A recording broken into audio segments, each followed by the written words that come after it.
la segunda parte del video dedicado a la evolución ontogenética seguiremos revisando los paralelos que se dan entre esta evolución que va desde la etapa intrauterina a la vida adulta y la evolución filogenética o evolución de nuestra especie.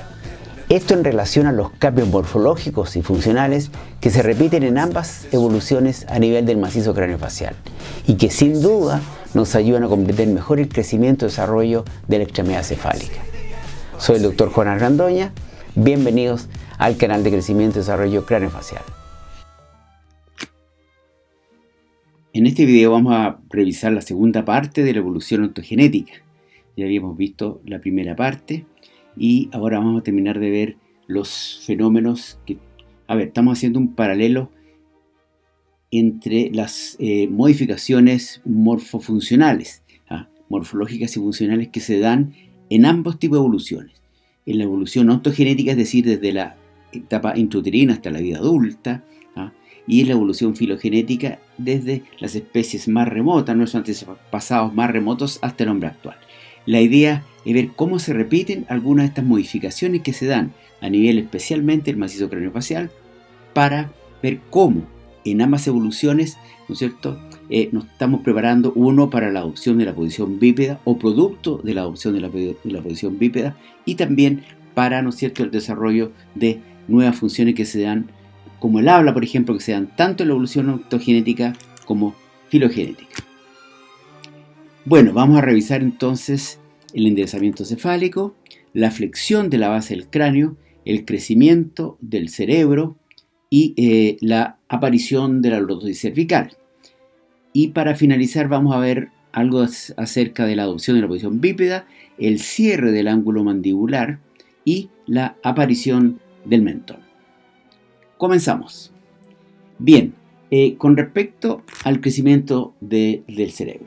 Aquí tenemos otro paralelo entre ambas evoluciones. Me refiero, como acabo de decir, al crecimiento del cerebro que se da obviamente con diferentes velocidades, tanto en la evolución filogenética como ontogenética. Es un evento fundamental desde el punto de vista de la evolución filogenética. Si miramos el esquema, vemos cómo el tamaño del cerebro va aumentando en la escala evolutiva, desde, ¿no es cierto?, el chimpancé, después el Australopithecus africano, con 500 centímetros cúbicos aproximadamente en la capacidad de la cavidad craneana, hasta llegar al Homo sapiens sapiens, que llega aproximadamente a unos 1300 cc cúbicos. Aquí les dejo, ¿no es cierto?, una referencia donde lo explican, yo diría, en forma bastante clara para los que quieran profundizar en este aspecto. Bien. En este esquema, como dije anteriormente, el tamaño del cerebro va aumentando en la escala evolutiva al crecer algunos lóbulos específicos y al agregarse el neocórtex, que de acuerdo a las nuevas funciones que van apareciendo en nuestra especie, como el lenguaje, entre otros. Investigadores descubrieron que el lóbulo temporal, por ejemplo, es conocido por ser importante para la audición, la vista y muchas otras funciones cognitivas superiores, como la memoria y el lenguaje. Y que estos lóbulos, ¿no es cierto?, eran más grandes en los humanos. Esto parece sugerir la existencia de una cierta presión selectiva sobre el género Homo, impulsando entonces el desarrollo en esta parte del cerebro. Algo similar sucede con el lóbulo parietal. Brunner y colaboradores encontraron que la principal diferencia entre el cerebro humano y el de las demás especies fue la expansión del lóbulo parietal, lóbulo que es una de las regiones del cerebro involucradas en el procesamiento de la sintaxis y la gramática, aspectos sumamente relevantes para el desarrollo del lenguaje en el ser humano. Es el área que ha sufrido mayor crecimiento en el Homo sapiens. En resumen, si bien la encefalización humana está fuertemente relacionada con aumento en el tamaño total y relativo del cerebro, estructuras y cambios en regiones y segmentos específicos del cerebro también son de gran importancia en este proceso. Se conocen tres cambios adaptativos principales en la morfología del cerebro, ocurrido durante la evolución de los primates. Una reducción en la importancia relativa del olfato, un aumento en la importancia relativa de la vista y un aumento más importante, ¿no es cierto?, relativo en relación cuando se agrega el neocórtex. Estos cambios morfológicos en el cerebro probablemente fueron desencadenados por cambios en las condiciones ambientales predominantes en los diferentes periodos evolutivos. Lo mismo pasa en la evolución ontogenética, donde encontramos un rápido crecimiento del cerebro. Acordémonos que hay dos vísceras que alcanzan rápidamente su tamaño definitivo en nuestra especie. Es el cerebro, ¿no es cierto?, y los globos oculares. Por eso todos los niños de nuestra especie son cabezones y tienen los ojos grandes. A los 3 años, el cerebro del bebé tiene aproximadamente el 80% de lo que hace su tamaño definitivo. El cerebro humano alcanza su tamaño definitivo aproximadamente a los 8 años. ¿Sí? El volumen del cerebro se duplica entre el nacimiento y los 2 años y, tal como dice ahí, el desarrollo finaliza aproximadamente entre los 3 y 5 años. Aquí tenemos otra diapositiva que muestra los cambios de tamaño tanto del cráneo como de los maxilares desde, ¿no es cierto?, el recién nacido hasta la vida adulta. Si ustedes se fijan en el recién nacido, se nota inmediatamente el rápido crecimiento que ha tenido el encéfalo por el tamaño del neurocráneo, ¿ah?, y de los globos oculares. Tienen también las cavidades orbitarias bastante grandes. Y la presencia del desarrollo de los maxilares no es relevante, es mínima.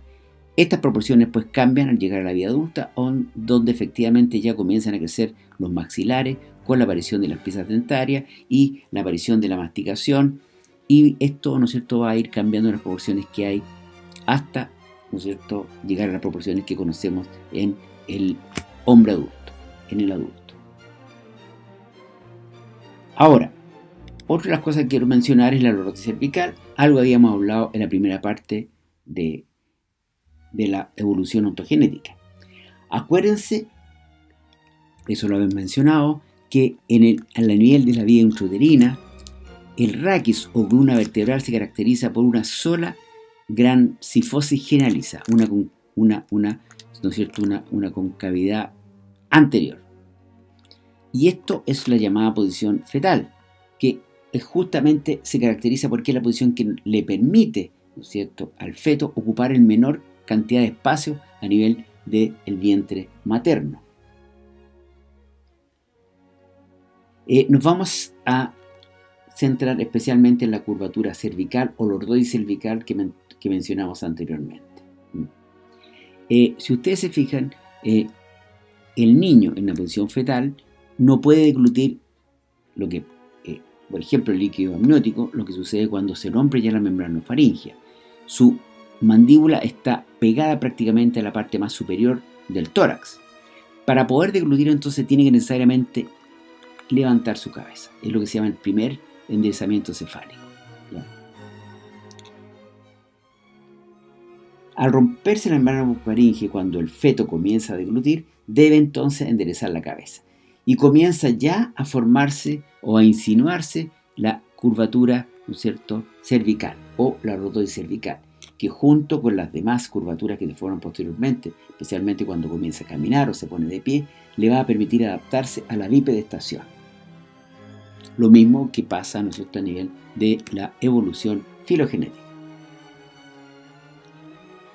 A diferencia de otras especies, el niño recién nacido comienza o pasa la mayor parte del tiempo en posición de cúbito ventral.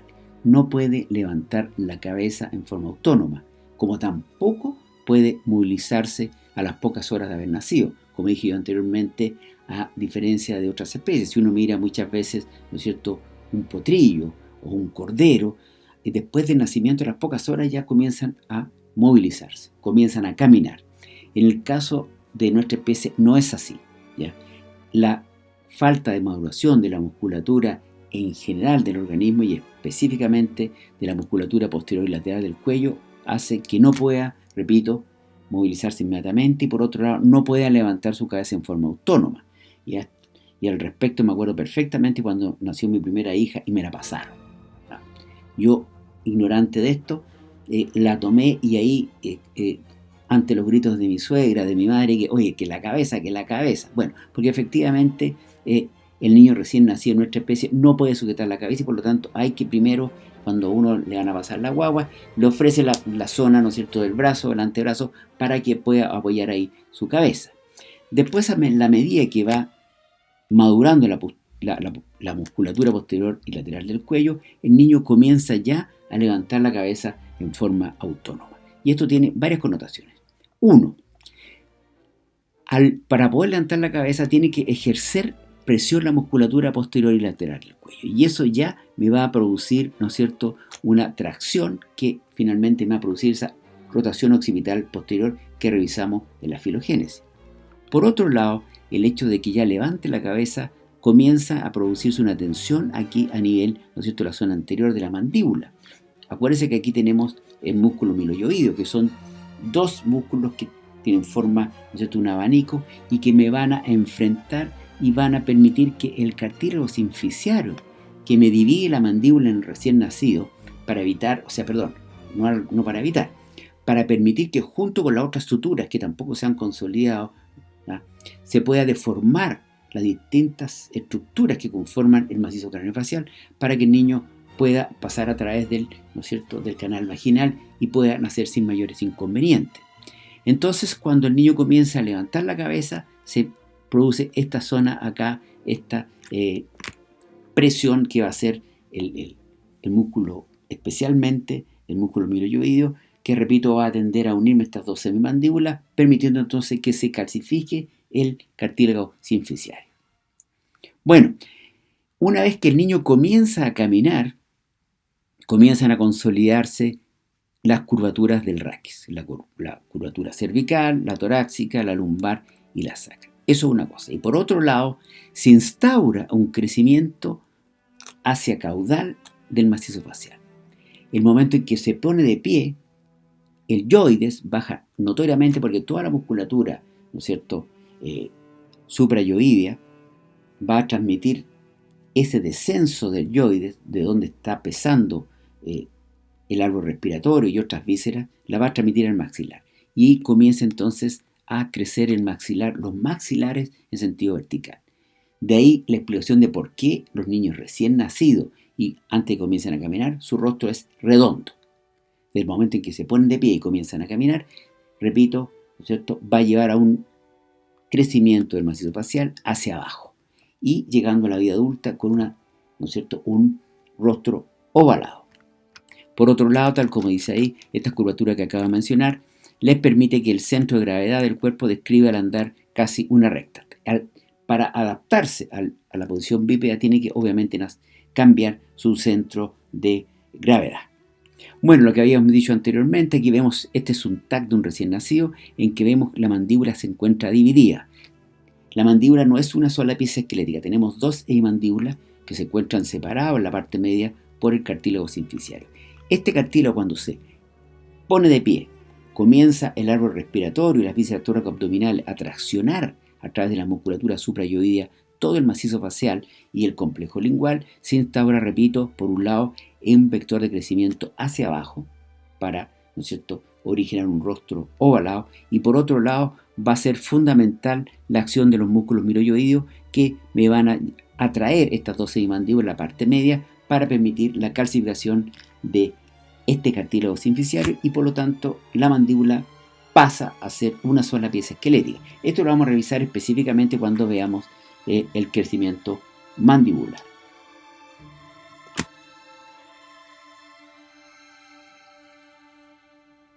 Aquí vemos efectivamente cómo se produce en esta zona una concentración, ¿no es cierto?, de fuerzas musculares, sobre todo en la zona anterior de la mandíbula, lo que va a ser responsable de la aparición del mentón, ¿ya? Repito, si usted le saca una teleradiografía a un niño que recién comienza a caminar, no se ve el yoides. El yoides va a estar ubicado entre, ¿no es cierto?, los cuerpos mandibulares. Del momento en que comienza a caminar, se produce un descenso más importante del yoides producto de esto, del peso del árbol respiratorio especialmente, se produce ese descenso. Bueno, esto va a ser el responsable entonces de la aparición del mentón, que les recuerdo es una estructura única y exclusiva de nuestra especie. Esto, obviamente, ¿no es cierto?, yo estoy absolutamente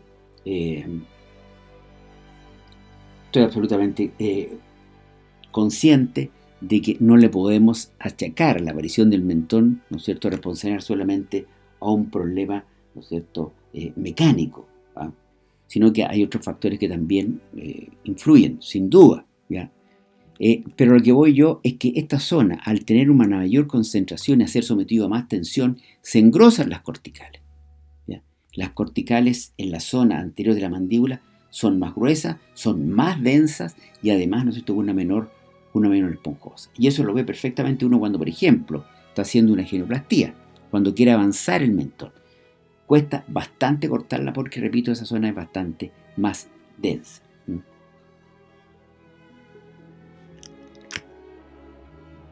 Aquí se ve claramente la zona de concentración de fuerzas musculares que me van a engrosar las corticales en la zona anterior de la mandíbula, las van a hacer más gruesas y se va a formar el mentón. Repito, una vez más, esto no se explica solamente en función de la biomecánica, hay otros factores que son fundamentales. Está también la teoría del movimiento hacia atrás de las piezas dentarias mandibulares durante el crecimiento, lo que originaría entonces el mentón. Todo, ¿no es cierto?, según algunos investigadores dicen, ¿no es cierto?, o están de acuerdo en que en algún minuto, producto de la adaptación que hay de la arcada dentaria al maxilar, esto, ¿no es cierto?, se queda atrás, ¿ya? Y hace eso entonces que la zona del mentón se quede más, ¿no es cierto?, dentro del perfil, más evidente, ¿ya? También hay otros factores que analizaremos en un video dedicado exclusivamente al mentón, porque amerita. ¿Cómo son los factores genéticos? Además de lo que estamos viendo ahora, que son los factores epigenéticos. Desde el punto de vista funcional, la musculatura del anillo labial, la musculatura del anillo mentoniano, sumado a la posición craneocervical, son factores fundamentales en una correcta formación del mentón. Y además, pueden constituir factores de degradación de resultados, en el caso de una genoplastía de avance. Uno puede hacer una genoplastía muy bonita, muy estética y que mejore notoriamente el mentón. Pero si el paciente continúa con la posición craneocervical alterada, continúa con un cierre forzado del cierre labial por una incompetencia labial y ese cierre labial lo hace a expensa del labio inferior, esto puede ir borrándose con el tiempo y pasado 1 o 2 años después de la hermosa genoplastía que uno puede hacer, obviamente se pueden degradar resultados y puede disminuir, ¿no es cierto?, ese mentón que en un comienzo quedó tan evidente y que le da tanta personalidad a ese perfil, ¿no? Eso lo vamos a revisar después. Bueno, de ahí la importancia efectivamente a revisar los distintos anillos, a revisar los distintos anillos musculares de esta zona. Acuérdense que tenemos el anillo labial, el anillo mentoniano y el anillo nasal. Y que obviamente tenemos que asegurarnos, sobre todo si en algún minuto vamos a hacer alguna cirugía, especialmente lo que estaba hablando recién, el mentón, tenemos que asegurarnos que tenga una buena función. De lo contrario, como dije anteriormente, puedo haberme enfrentado a degradación de los resultados. Ya, aquí están los distintos, no es motivo de este video, los distintos músculos que conforman, en este caso, ¿no es cierto?, el anillo mentoniano y parte del anillo labial.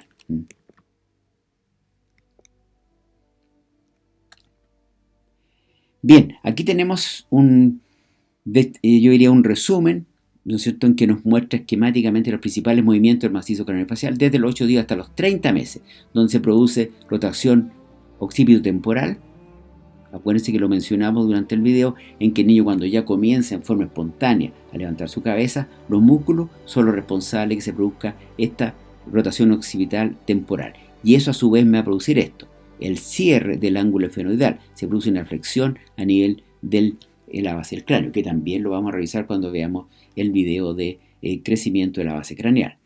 Producto de esto mismo, ¿no es cierto?, se produce un descenso de la TM. Las articulaciones temporomandibulares se van hacia adelante, hacia abajo. Se produce además un descenso y avance del cuerpo mandibular. Esto mismo va a originar un cierre del ángulo mandibular. En los niños recién nacidos, este ángulo esfenoidal es más abierto, el ángulo mandibular es más abierto, ¿ya? Y lo que habíamos mencionado, cuando el niño ya comienza a ponerse de pie, se produce un crecimiento vertical global de la cara. Baja, ¿no es cierto?, el yoide, tracciona los músculos suprayoideos, el complejo lingual desciende y el maxilar y el plano biespinal van a seguir ese complejo lingual que está descendiendo y, repito, se instaura ese vector de crecimiento hacia abajo, hacia caudal, convirtiendo entonces una cara que es redonda a una cara que va a ser ovalada. Bueno, y estos son los principales, este es el objetivo de estos videos de la evolución ontogenética, hacer estos paralelos. Entonces son las alteraciones o las modificaciones morfofuncionales que se dan, repito, tanto en la evolución filogenética como ontogenética. Rotación occipital posterior, cierre del ángulo esfenoidal, flexión de la base del cráneo, cierre del ángulo mandibular, esto a irse hacia adelante, hacia abajo, me lleva, ¿no es cierto?, las ATM hacia adelante, hacia abajo, y por lo tanto se cierra el ángulo mandibular, y producto también de lo mismo que ya lo revisamos, aparece entonces el mentón. Finalmente, y para terminar, repito lo que dije en la primera parte del primer video, que el desarrollo físico y sus modificaciones funcionales y morfológicas por lo que pasa el feto hasta la vida adulta es paralelo y se repiten los cambios por lo que ha pasado en nuestra especie en millones de años. Los invito a revisar los demás videos. Saludos.